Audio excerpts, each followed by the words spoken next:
What is up, everybody? Welcome back to another episode of Bitcoin and Markets. Happy Monday out there. Huge day for Bitcoin.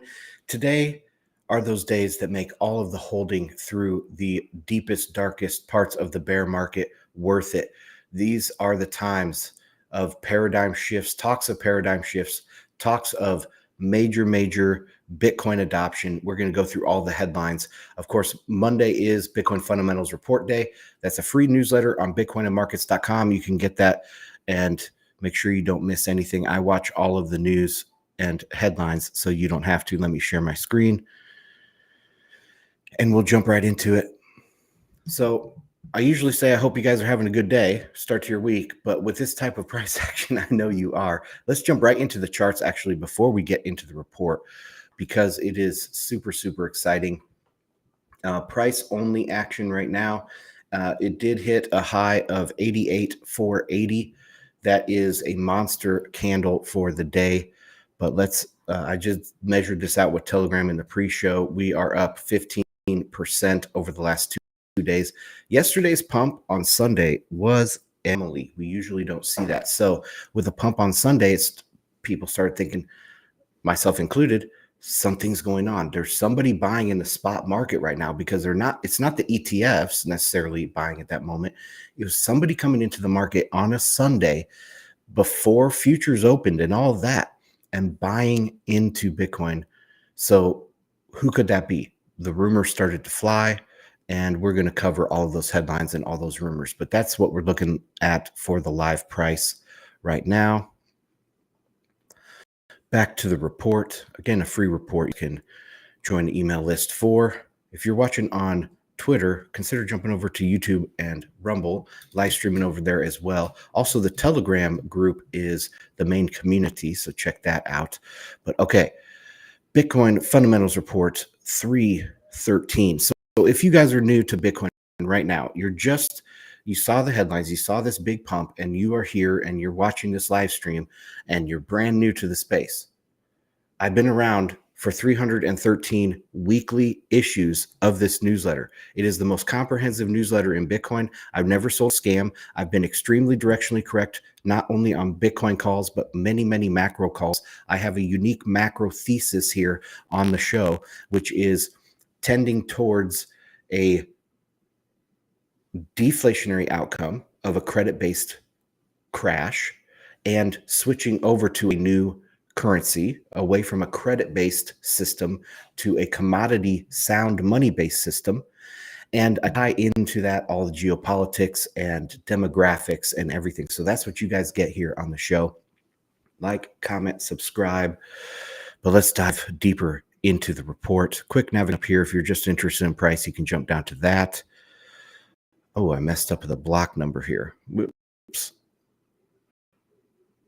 Forget that second. All right. I did not have time to even archive these offers that I have out here, but you can get the professional tier on the website, where I do about one a week post that is deep into macro or Bitcoin deep analysis. I also do a near term, medium term, and cycle forecast for Bitcoin on each issue. So you guys can check that out. We have a white paper special still going on.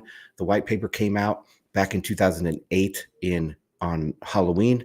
So this is still a holdover from last week, but you get 50% off your first month if you want to try that out, as well as becoming a member, which there's certain perks. The main one I like, some people don't like it, but it is a month price forecast competition. So at the beginning of every month, if you're a paid member on bitcoinandmarkets.com, you can enter your forecast for the price at the end of the month. The closest person gets $20 in sats. So that pays for 4 months worth of your membership right there.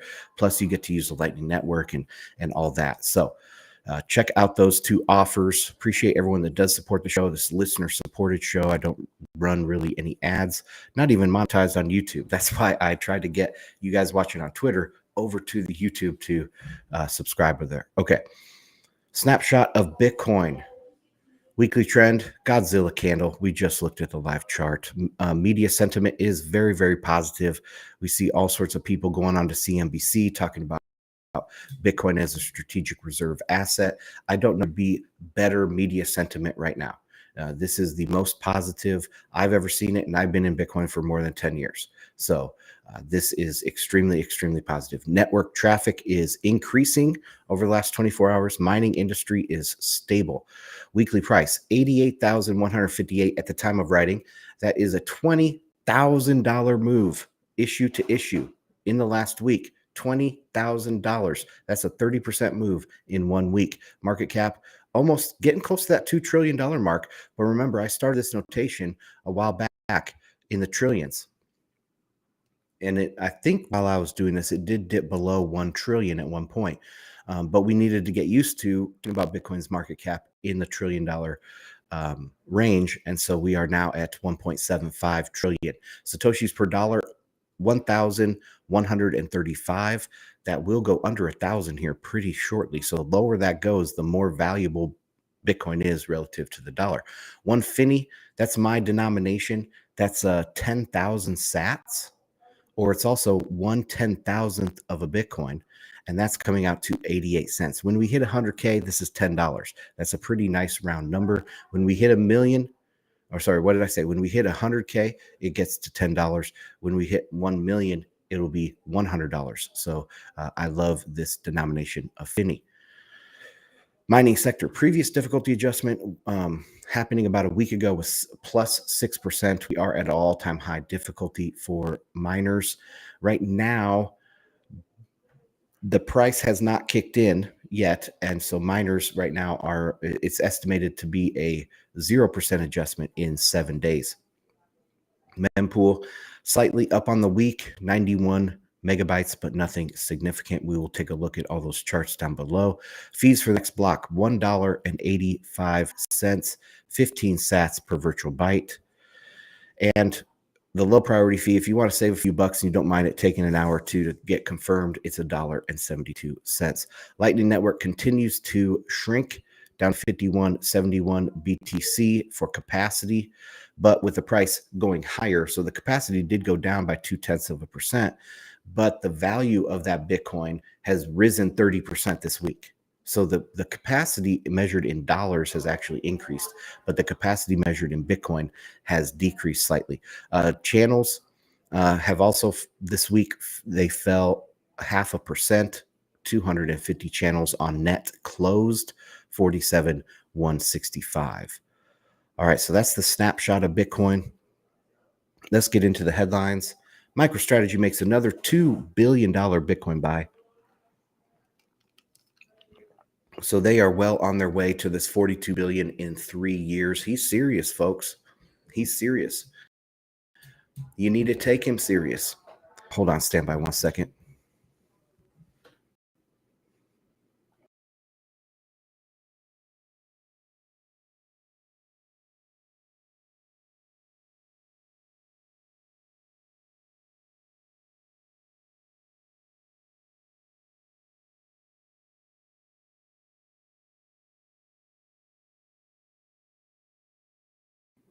Sorry, my mother's visiting and my kids are talking loud with her in the other room. Okay, so where was I? 42 billion. He's serious. You need to take him serious. The nation states need to start taking this serious. They're going to lose.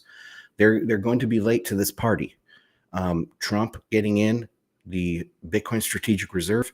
If you're not taking this serious right now, you're going to be behind.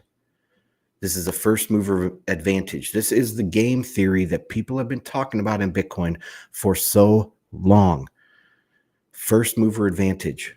Who is going to be the first major nation to adopt Bitcoin as a reserve asset? You're going to win. And if MicroStrategy is buying them all up right now, there's less and less for you to buy. All right. What else do we have on this? The addresses of the new purchase have yet to be identified. I saw some talk about that on Twitter. So we don't know exactly when they bought, whether it was last week or over the weekend. Again, that weird Sunday candle says been over the weekend. So we're not quite sure. At least I'm not quite sure on that yet. However, Saylor did tweet over the weekend that people needed to update their charts showing their Bitcoin buys. So here we have these green dots showing all their buys and saying we need more green dots.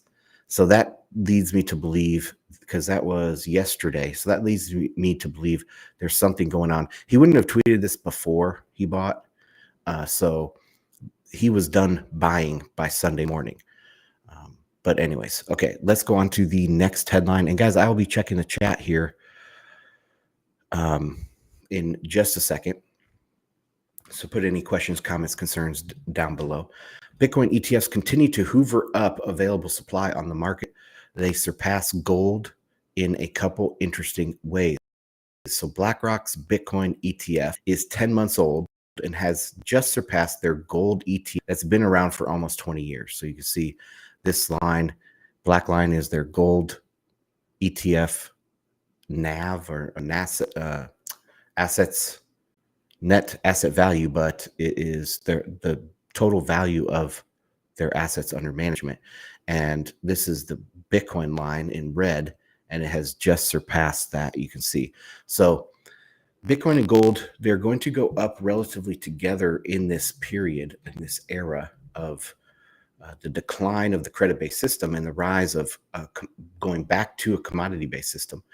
But Bitcoin is going to go up much, much faster. So that is the general behavior here. But this shows, this in particular about the ETFs and the Bitcoin ETFs surpassing this, is where's that new money going to come from? Okay, people think about this. That white paper was written how many years ago? 16 years ago. And all the people that have been born since that time have been born in a Bitcoin world. If you're coming of age around this time, are you going to be thinking about gold for protection, or are you going to be thinking about Bitcoin for protection? So the days of who's going to be more predisposed to gold versus Bitcoin is shrinking. Just keep that in mind. All right. So that's one way that Bitcoin has just surpassed gold. Also, if we look at the ETF's total inflows, Bitcoin ETFs are approaching 20 billion. Probably today they're way over. I tried to see what you guys thought on Telegram about what we're going to see today for inflows, but probably over $1 billion in inflows today. So we will be over 20 billion total first 10 months. A figure higher than any single year for the gold ETF. So even this year of gold ETFs, I mean, it's not even comparable. So that's only like not even 10 billion in 1 year, and Bitcoin is going to be 27 billion today, up year to date today. So it's surpassed that. So interestingly, gold ETFs grew consistently during the first 6 years. So you can see it's consistently up. What if Bitcoin ETF flows have the same trajectory? So this is just start. 26 billion is just the start of Bitcoin adoption for these ETFs. Our next headline, Jason Lowery is back with a Bitcoin national defense proposal. So Jason Lowery is the researcher in the U.S. Space Force that wrote Soft War, a novel theory on power projection and the national strategic significance of Bitcoin. I do have that linked on the website, bitcoinandmarkets.com/soft-war. So you guys can download the PDF there. It's no longer available for sale because it was taken off the market by the Defense Department, I think. It doesn't have any like top secret stuff in there, unless it does now, unless it is new stuff that they're pursuing that could be considered classified in some way. But anyways, what did I say? This week he dropped these policy recommendations for the new administration. And I did go over this on Telegram. So this is bigger this way. Even with a friendly Bitcoin policy, the U.S. is vastly underestimating Bitcoin's national strategic importance by viewing it solely as a financial asset. Bitcoin represents the use of physical power in watts to secure cyberspace. For the first time, people can achieve cyber sovereignty by physically securing information and digital assets across cyberspace in a trustless peer-to-peer way, similar to how we see secure land, sea, air, and space. This is a revolutionary advance in computer theory. Strategic value is seriously undervalued. So that's kind of summarizing his work here. And I'm not sure how to feel about it, honestly. He's been around for a while.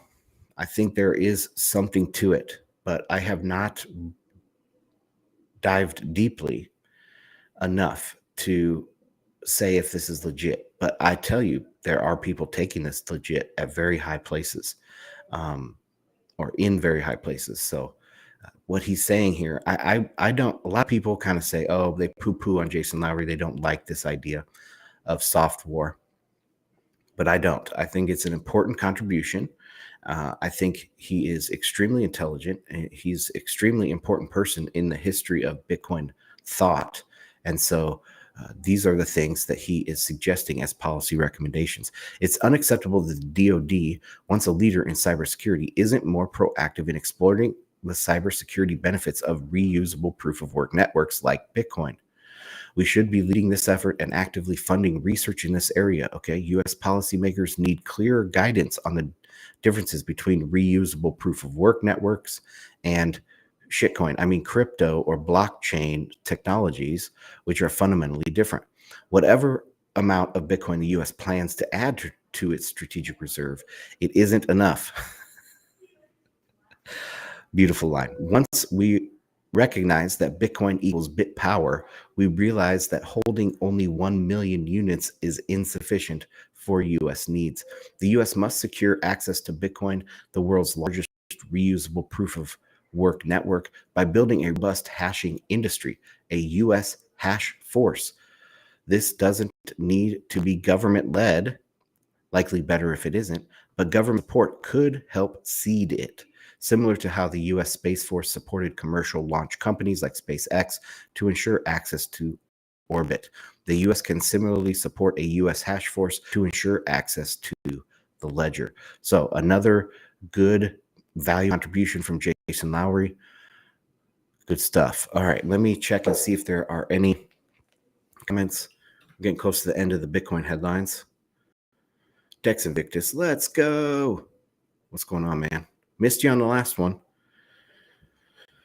All right, let's go to the next headline here. Wall Street insider Bernstein tells clients to add exposure to Bitcoin ASAP. Something is brewing under the surface in Bitcoin. Last week, there was a huge inflows into the ETF. I think total last week was something like 4 billion of inflows into the ETFs. So that was a record week, I think. And there's something brewing under the surface. When MicroStrategy buys 2 billion at the all-time high, then MicroStrategy buys 2 billion at an all-time high, rumors are swirling state FOMO, adding to the frenzy. Bernstein, a prominent Wall Street firm, advised clients, don't fight this. Buy everything you can. I mean, those are not panic words, but those are complete 100% conviction in this call. A Wall Street insider firm says, don't fight this, buy everything you can. Add exposure as soon as possible. Massive. I mean, even if they came out and said something like, oh, Bitcoin is a good diversification tool for your portfolio, we recommend that people add it to their portfolios. That would be bullish Bitcoin. But this is so bullish, so 100% confident in this call. It's kind of crazy. And I remember, what was his name? Tepper, or what is his name? Tepper. They trot him out every once in a while to pump up China on mainstream media, but he was out there saying, buy everything in China, buy. And I was saying that's irresponsible of him. And that was just a couple months ago. This could be seen as irresponsible by Bernstein, but they are so confident in this call that they're willing to act irresponsible. So I think this is a major deal, what they're saying here to clients. There we go. All right, so that's it for Bitcoin. Let's go into some macro headlines. Trump wins the election, of course. You guys know this massive mandate immediately sets to work. Trump was the first Republican to win the popular vote in 20 years. So 2004 was the last time, and before that was 1984. So it's only happened twice in the last 40 years, and Trump did it this time. But he's also the first populist conservative to ever win the presidency or the popular vote. And this is kind of a interesting center claim that I'm making here. Populist conservative. One might say Reagan was a populist conservative. I mean, he won 49 states in the Electoral College, but he was not, I would say, populist. He was more establishment Republican at the time. And so I would not put him in the populist camp. You have to go back many, many decades. So I found this tab. This is from history.com, History Channel, but they're talking about populism in the United States. Specifically, populism is when you talk about the masses versus the ruling elite. Okay, that's populism. And so it starts here around 1849 with the Know Nothing Party, and then the Greenback Party, the Populist Party, coming into the 20th century. And the main candidate here would be Williams Jennings Bryan, and he is from my home state of Nebraska. But he was big on gold and silver, but he was a populist candidate as well. Never won the presidency. Then you have Huey Long. He was a guy from Louisiana, and he was a populist senator, but he didn't last very long. He ended up getting assassinated. Frank Father Coughlin, who they have, George Wallace. None of these were presidents. Conservative populism started only rising in the 90s with Ross Perot, if you guys remember that, if you're old enough to remember that. Then we had the Tea Party. That was Ron Paul's movement in the 2000s, the rise of the Tea Party as a part of the Republican Party. That's what got this into a main political party. Was the Tea Party, was Ron Paul. He's the one that put his foot in the door and let some populism slip into the Republican Party. Occupy Wall Street, Bernie Sanders, he's a populist candidate. Donald Trump. One that they didn't put in here is FDR. I consider FDR a progressive populist, and I'll talk about that here in a second. So Trump is the first ever populist conservative president. While the results are somewhat close, many analysts believe current election rules have favored Democrat candidates and voters in a uniformly fair election. My belief is that populists would win 60-40.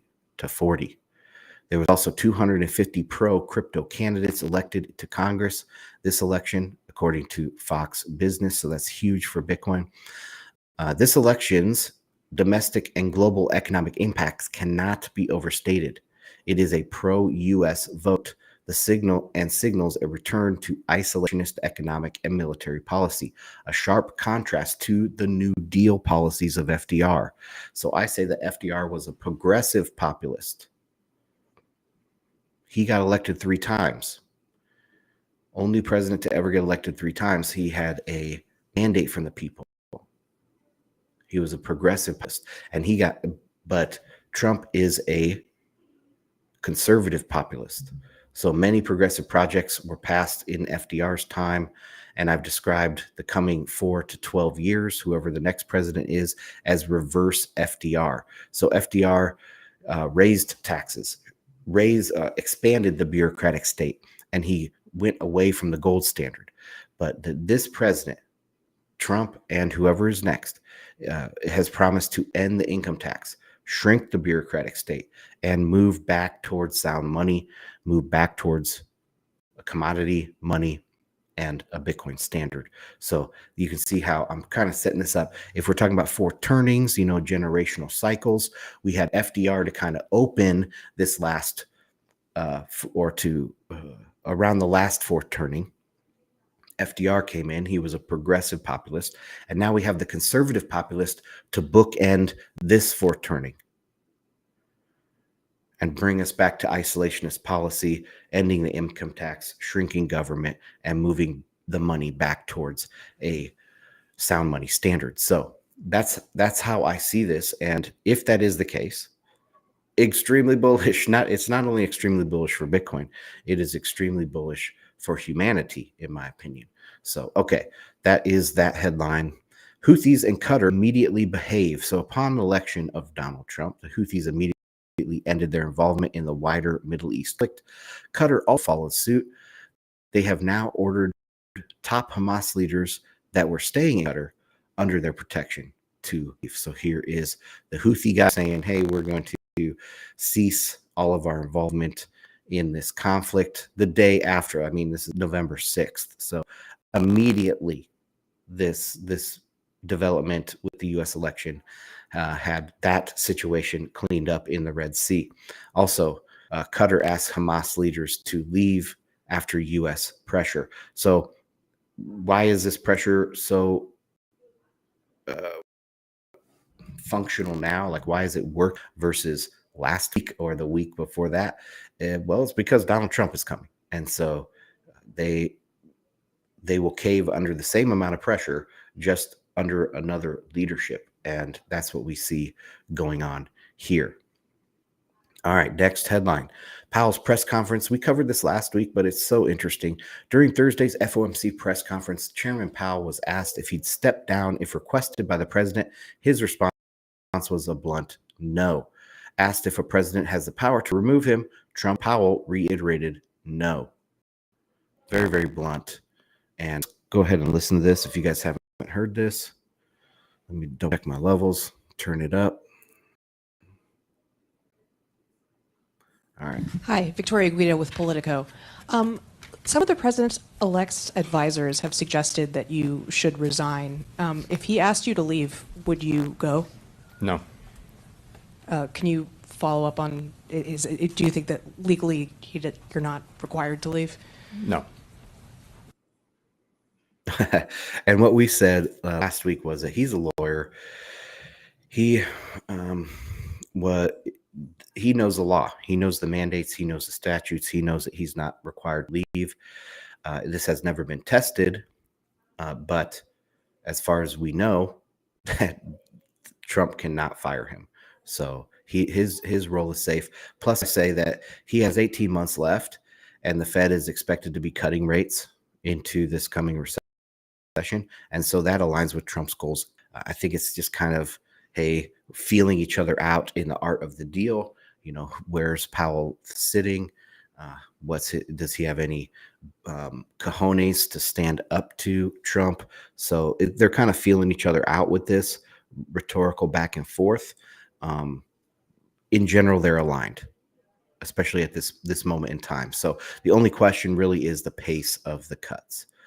Okay, next topic. BRICS currency, China BRICS currency. I meant to just say BRICS currency is US dollar denominated bonds. So we are constantly fear-mongered into thinking the US dollar is in imminent danger of losing its reserve currency status. That is very far from the truth. One of the biggest theories over the last couple of years has been that the BRICS nations are going to launch a dollar killer currency. I've laughed at this idea, calling it a basket of basket case currencies. That's exactly what it is. We don't have to worry about the BRICS currency replacing the dollar. It's kind of a joke. But this week, the irony hit headlines. China is selling bonds to Saudi Arabia, but denominated in US dollars. I mean, this is such a joke. If they can't denominate it in renminbi, it's just silly. It's just silly. Okay, so that's it for headlines, guys. Let me take a look and see if there's any more comments. If you're watching on Twitter, jump over to YouTube or Rumble, put your comments down below. I think there's a way also to comment on Twitter. I don't know if it picks up the replies. My streaming software is Restream, so the Trump pump got me feeling like I won the election. Yeah. I mean, the pump today is, I don't know how people can be feeling bad after today here. Let's see, we got one comment. Green says, buy Bitcoin and Bitcoin related proxies, not crypto. Very good comment. I've written in the past, this is going back to Bitcoin Magazine Pro days. So about a year ago, I would say, I started looking and I started saying, like, are we going to see an altcoin season? I think eventually we won't. Is this the time that we don't see an altcoin season? Maybe it is. Probably not. There's probably going to be some sort of altcoin season, but not nearly as big as in the past. But what will be altcoin season? Well, we have to, maybe these Bitcoin derivatives are the new altcoins. And so I started tracking them for Bitcoin Magazine Pro. And that would be like MicroStrategy. That would be the ETFs. It would be miners. It would be companies like Coinbase. So those are the new altcoins, in my opinion. And the old altcoins are just going to kind of wither and die. Maybe they have half a pump left in them, but that's it. That's how I'm viewing altcoins and crypto. We are now in the age of equity alts. Equity alts. That's what I called them. Okay. So going back to the report. Okay, I got my screen sorted out. Price analysis. This is probably why everyone's here. Maybe not. Maybe we're just here to celebrate the huge 15% over the last 2 days. But okay, last week I said overall this election pullback has been larger than expected, but does not threaten to go much lower. So this is last Monday, right before the election. I was saying that the election pullback was bigger than I expected because it was like 7%. And I said 5% was about the max that we were going to pull back before the election. It went a little bit lower than that. But that it didn't threaten to go any lower at that moment. And of course, that turned out to be correct. The election appears favorable for price remains above key levels with the bullish trend intact. Cycle timing suggests a significant move over the next 100 days. Additionally, we have a Fed rate cut that could prove bullish for the Bitcoin price as well. And they did cut rates. So back to this week's analysis, I say, well, let me look at this chart. So you guys can see my cursor, correct? You can see this was the pre-election pullback that I was just talking about. It went a little bit deeper than I thought it would, but the bottom was last Monday on the report day.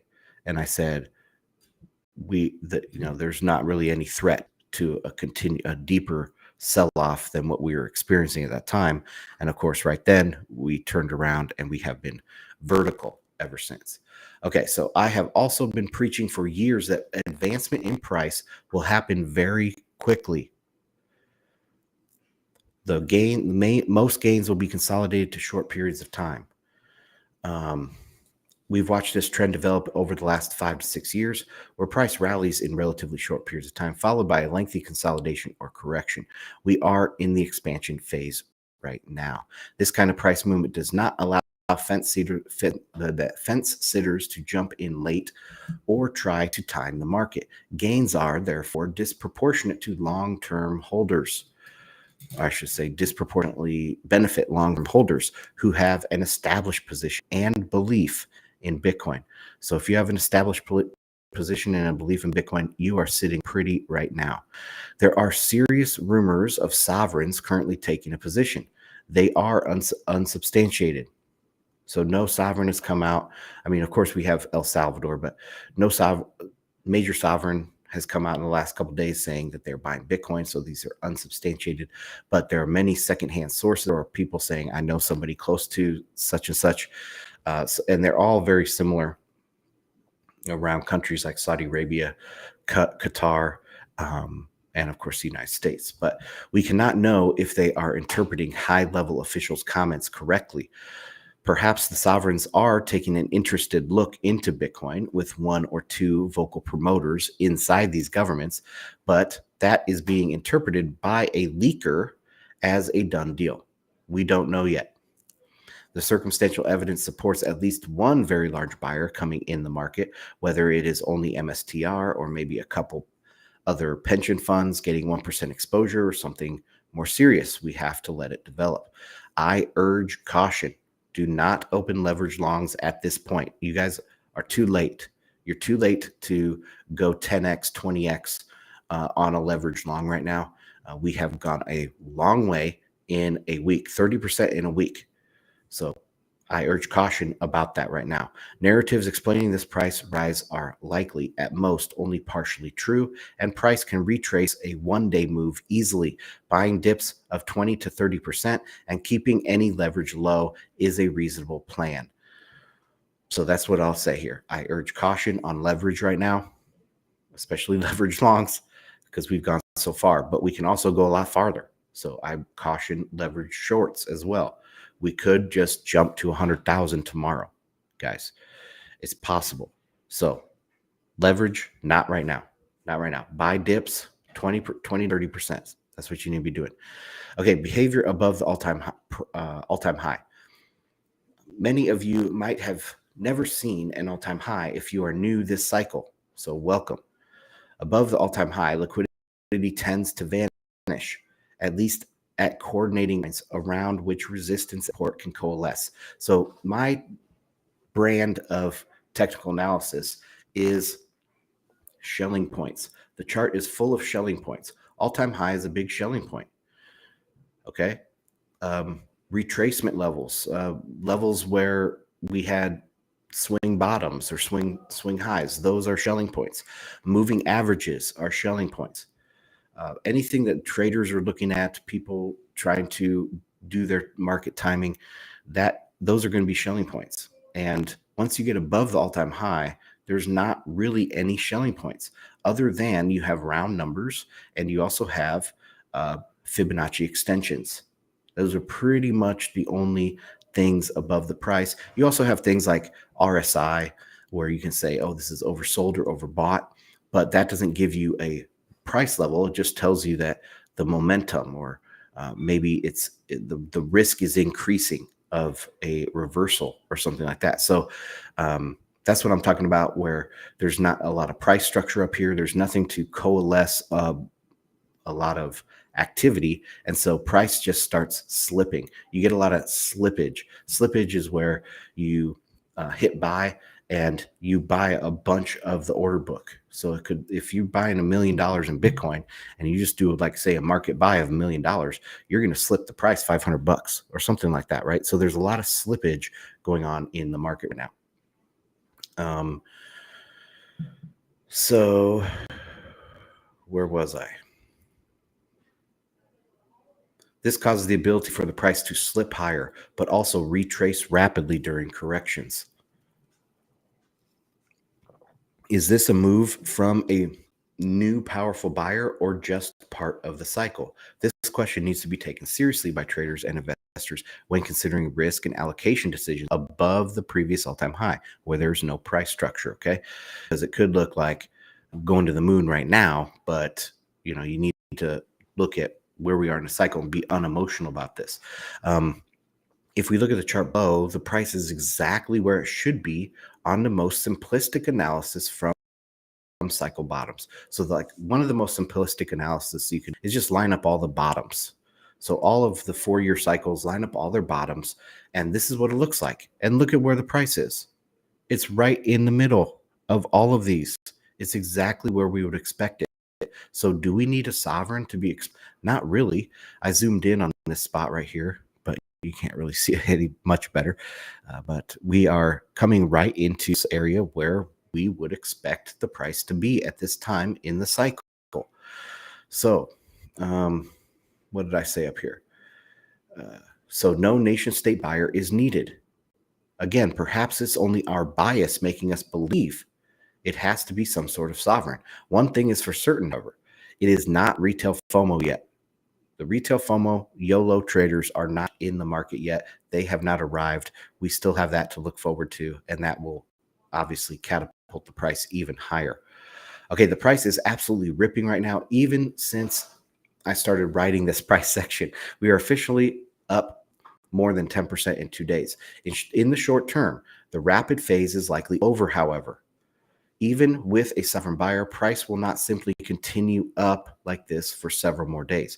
Once they have filled their orders, price will pause and maybe retrace some of the move. or maybe there will be a retrace of some of the move. People late to the party will long at the top and get squeezed the other way. So careful out there. So I'm just showing this RSI. Once we get oversold, that tends to be this oversold above 80. It tends to be the end of the explosive part of the move. And you can see back here in October of 2023, that was the explosive move. And then we trickled upward. Okay, I can see that happening again. Here, we were at the top of that explosive move, and we kind of trickled downward before the next move. So right now, we're back at this level again. Are we going to the explosive part of the move is probably over. Now, do we correct in price or time? That's the question. So is it a week of sideways or 2 days of down, right? And that's what we're waiting to see right now, but be careful out there. Overall, I'm not calling a top at this level. We could even go, like I said, to 100,000 tomorrow. But the risk of a correction is already elevated. If we go straight to 100K, the likelihood of a very significant pullback becomes very high. At that point, a brief drop back to 80 would not surprise me at all. The most likely scenario right now is for the immediate impulse to cool around 87,000 and trickle upward for a week, similar to October of 2023 on the chart above. So similar to back here where the price shot up, the impulse was over, and we just trickled higher, at least for the next week. Whatever happens this week, the rally into the end of the year is looking very solid. The weekly chart is in beautiful shape, telling us that we are at the first part of a major move higher. Okay, so that's all I have for price. Let me take a look at any comments. Some economists are saying that tariffs are inflationary, but if a good is expensive, consumers will opt for the cheaper one. So not necessarily inflationary. What do you think? Yes, usually they don't have a complete analysis of this, and they don't take into account substitutes.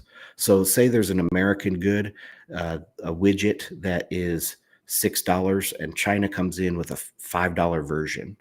Okay, if you add 100% tariff, people say, oh, it's going to be 100% inflationary. But no, it's just going to shift the demand onto the $6 American-made one.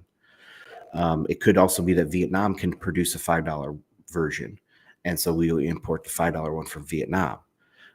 So no, tariffs aren't necessarily inflationary or causing prices to rise.